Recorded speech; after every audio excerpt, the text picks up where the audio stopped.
Hello future teachers, क्या CTET qualify करना चाहते हैं? तो आज का ये प्रैक्टिस सेट आपके लिए बहुत इंपॉर्टेंट है। Tricky, concept based and exam oriented video को अंत तक देखिए और खुद को टेस्ट कीजिए आप कितने रेडी हैं। निम्नलिखित में से कौन सी नदी पश्चिम की ओर बहती है और अरब सागर में गिरती है? ए गंगा, बी गोदावरी, सी नर्मदा, डी ब्रह्मपुत्र। नर्मदा नदी भारत की पश्चिम वाहिनी नदी है और यह विंध्य और सतपुड़ा पर्वतों के बीच बहती है, अरब सागर में गिरती है। भारत की नदियां नदियां पूर्व की ओर बहती हैं, इसीलिए नर्मदा एक महत्वपूर्ण अपवाद है।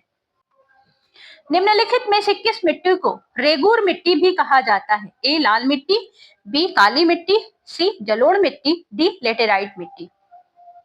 काली मिट्टी का एक नाम रेगूर मिट्टी भी है और यह नमी को लंबे समय तक बनाए रखती है। इसी कारण कपास की खेती के लिए अत्यंत उपयुक्त होती है। यह मुख्य रूप से कहाँ पाई जाती है? तो दक्कन के पठार में। राज्य के प्रमुख को कौन नियुक्त करता है? ए मुख्यमंत्री, बी राष्ट्रपति, सी प्रधानमंत्री, डी विधानसभा। फ्रेंड्स, भारत के प्रत्येक राज्य के प्रमुख की नियुक्ति केंद्र सरकार की सलाह पर की जाती है और राज्य का प्रमुख राज्य में संवैधानिक रूप से राष्ट्रपति का प्रतिनिधि होता है और राज्य के प्रशासनिक कार्यों की यही देखभाल करता है। ऑप्शन नंबर बी सही है, राष्ट्रपति। राज्य के कार्यकारी भाग में शामिल है ए राज्य विधानसभा, बी न्यायपालिका, सी मुख्यमंत्री एवं मंत्री परिषद, डी राज्य लोकसभा। राज्य की कार्यपालिका का मुख्य कार्य होता है शासन को चलाना। इसमें वास्तविक कार्यकारी जो शक्ति होती है, यह मुख्यमंत्री और मंत्री परिषद के पास होती है, जो राज्य के प्रशासन और नीतियों से संबंधित नीतियों को लागू करते हैं। निम्नलिखित में से कौन सा कार्य राज्य सरकार का है?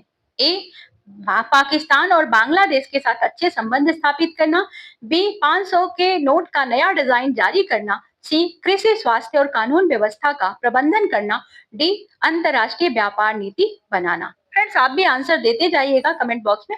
आपका हर एक सही उत्तर आपको लक्ष्य के एक कदम और करीब ले जाएगा, क्योंकि छोटे छोटे प्रयासों से ही सफलता मिलती है। विदेश नीति और मुद्रा से जुड़े कार्य केंद्र सरकार के अधिकार में आते हैं और राज्य सरकार अपने राज्य के अंदर का प्रशासन चलाने का काम करती है, जैसे कृषि व्यवस्था को देखना, स्वास्थ्य, शिक्षा और कानून व्यवस्था को बनाए रखना। ऑप्शन नंबर सी सही है, ये राज्य सरकार का कार्य। फ्रेंड्स, एक चीज और ध्यान रखिएगा, संविधान के अंदर 3 तरह के टॉपिक्स दिए हुए हैं। एक ऐसे टॉपिक्स है जिन पर केंद्र सरकार कानून बनाएगी, दूसरा टॉपिक जिसको हम कहते हैं केंद्र सूची, दूसरा टॉपिक है राज्य सूची का जिस पर राज्य सरकार कानून बनाएगी, और तीसरा टॉपिक है जिस पर दोनों मिल बैठ करके कानून बनाएंगे, जिसको हम कहते हैं समवर्ती सूची। रॉलेट एक्ट के संबंध में कौन सा कथन गलत है? तो फ्रेंड्स, इसको ध्यान से देख लीजिए, मैं ऑप्शंस को नहीं पढ़ रही हूँ क्योंकि इसमें बहुत समय लग रहा है। तो रॉलेट एक्ट जो था, ये ब्रिटिश सरकार के द्वारा बनाया गया था। इसमें बिना मुकदमा चलाए क्रांतिकारियों की गिरफ्तारी का प्रावधान था। इसका उद्देश्य जो था स्वतंत्रता आंदोलन को दबाने का था। प्रेस की स्वतंत्रता से इसका कोई संबंध नहीं था। किस दिवस को अपमान और याचना के दिवस के रूप में मनाया गया था? ए 15 अगस्त 1947, बी 26 जनवरी 1930, सी 6 अप्रैल 1919, डी 23 मार्च 1931। रॉलेट एक्ट के विरोध में 6 अप्रैल 1919 को महात्मा गांधी ने देशव्यापी हड़ताल का आह्वान किया था और इस दिन को लोगों ने अंग्रेजी शासन के विरोध में अपमान और शोक के दिवस के रूप में मनाया था। अंतरराष्ट्रीय न्यायालय का मुख्यालय कहाँ स्थित है? A New York, B Hague, C Geneva, D Paris. अंतरराष्ट्रीय न्यायालय जो है, ये संयुक्त राष्ट्र का एक न्यायिक अंग है और इसका मुख्यालय हेग किस शहर में है? तो नीदरलैंड का ही एक जगह है। यह दो देशों के बीच विवादों का समाधान करता है और अंतरराष्ट्रीय कानून के अनुसार निर्णय देता है। निम्नलिखित में से कौन सा नीति निर्देशक सिद्धांत विदेश नीति से संबंधित है? ए अनुच्छेद 44, बी अनुच्छेद 51, सी अनुच्छेद 45, डी अनुच्छेद 48। नीति निर्देशक सिद्धांत राज्य को नीति निर्माण के लिए दिशा या डायरेक्शन देते हैं। अनुच्छेद 51 जो है अंतरराष्ट्रीय शांति, सुरक्षा और देशों के बीच सम्मानपूर्ण संबंध बनाए रखने से संबंधित है और अनुच्छेद 44 जो है ये समान नागरिक संहिता से संबंधित है, ध्यान दीजिएगा, समान नागरिक संहिता। अनुच्छेद 45 की बात कर लेते हैं तो ये बाल शिक्षा से, और अनुच्छेद 48 जो है कृषि और पशुपालन से संबंधित है। अगला क्वेश्चन है, महाराजा धीराज की उपाधि पाने वाला पहला गुप्त शासक कौन था? ध्यान दीजिएगा फ्रेंड्स, ये पहला पूछ रहा है, तो बाद में हम समुद्रगुप्त का भी नाम लेते हैं, लेकिन पहला अगर पूछ रहा है तो यहाँ नाम आता है चंद्रगुप्त प्रथम का, चंद्रगुप्त प्रथम। और ये गुप्त वंश का पहला शासक था चंद्रगुप्त प्रथम। उसने महाराजा धीराज की उपाधि धारण की, और ये किसका पुत्र था? तो इनके पिता का नाम था घटोत्कच, गुप्त का पुत्र था घटोत्कच गुप्त, और उन्होंने गुप्त साम्राज्य को एक मजबूत आधार प्रदान किया। ये प्रश्न बहुत ही महत्वपूर्ण है फ्रेंड्स, क्योंकि कई बार परीक्षाओं में ये पूछा गया है, इसलिए मैंने इसको रखा, और रखने से पहले इसको मैंने मार्क कर लिया था कि आपको जरूर बताऊंगी। हर्षवर्धन की वल्लभी विजय का वर्णन निम्नलिखित में से किस ग्रंथ में मिलता है? ए एहोल प्रशस्ति, बी बादामी शिलालेख, सी हर्षचरित, डी रघुवंशम। राजा हर्षवर्धन की वल्लभी, वल्लभी का मतलब है गुजरात क्षेत्र, और इस विजय का वर्णन बाण भट्ट ने एक पुस्तक लिखी है हर्षचरित, और इस पुस्तक में मिलता है। यह ग्रंथ जो है हर्ष के जीवन, शासन और सैन्य अभियानों का एक प्रमुख ऐतिहासिक ग्रंथ है। ध्यान रखिएगा फ्रेंड्स, क्योंकि अगर आपसे पूछता है हर्ष से संबंधित कोई क्वेश्चन तो आप हर्षचरित का नाम लीजिएगा। वेनसांग ने पल्लवों की राजधानी कांचीपुरम का दौरा किस शासक के शासनकाल में किया था? तो चीनी यात्री वेनसांग भारत आए थे, और ये पल्लवों की राजधानी जो थी कांचीपुरम, इसका इन्होंने दौरा किया था, पूरा भ्रमण किया। उस समय के पल्लव शासक थे नरसिंह वर्मन प्रथम। उनके शासनकाल में इन्होंने इसका दौरा किया। उन्होंने पल्लव राज्य की शक्ति को विस्तार भी दिया नरसिंह वर्मन ने, और पूरा इन्होंने वेनसांग ने अपनी पुस्तक में लिखा भी है। उस राज्य का नाम बताइए जो चंद्रगुप्त प्रथम को लिच्छवियों से दहेज में मिला था। तो चंद्रगुप्त प्रथम का विवाह लिच्छवी की राजकुमारी से हुआ था। इस वैवाहिक संबंध के कारण उसे मगध पाटलिपुत्र का क्षेत्र महत्वपूर्ण दहेज के रूप में प्राप्त हुआ था, जिससे गुप्त साम्राज्य की शक्ति बढ़ गई। गुप्त काल में सोने के सिक्कों को निम्नलिखित में से किस नाम से पुकारा जाता था?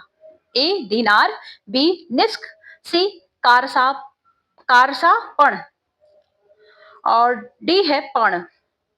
फ्रेंड्स, आप हमें एक लाइक जरूर दीजिए अगर आपको ये वीडियो अब तक अच्छी लगी हो, क्योंकि अब तक तो आपको पता चल गया होगा कैसा है वीडियो। गुप्त काल में स्वर्ण मुद्राओं का प्रचलन जो था ये बहुत अधिक था। यही कारण इसको स्वर्ण युग भी कहा जाता है, कारण ये संस्कृति है, कला है, इन सब का विकास इस काल में ज्यादा हुआ था। इन सोने के सिक्कों को दीनार कहा जाता था, दीनार, जो गुप्त साम्राज्य की समृद्ध अर्थव्यवस्था को दर्शाते हैं। निम्नलिखित में से किसने 618 ईस्वी में हर्षवर्धन को हराया था? ए पुलकेशिन द्वितीय, बी नरसिंह वर्मन प्रथम, सी हरे महेंद्र वर्मन प्रथम, डी शशांक। दक्षिण भारत के चालुक्य शासक पुलकेशिन द्वितीय ने नर्मदा नदी के दक्षिण में हर्षवर्धन के विस्तार को रोक दिया था और उसे पराजित किया था। इनका नाम था पुलकेशिन द्वितीय, ध्यान रखिएगा। गुप्त शासकों द्वारा कौन सा कर लगाया जाता था जो हल चलाने वाले प्रत्येक किसान को देना पड़ता था? ए भूमि कर, बी हली व कर, सी उपकर, डी व्यापार कर। गुप्त काल में कृषि आधारित व्यवस्था थी, और हली व कर एक विशेष प्रकार का कर था जो हल चलाने वाले प्रत्येक किसान से लिया जाता था। यह मुख्य रूप से एक भूमि कर था।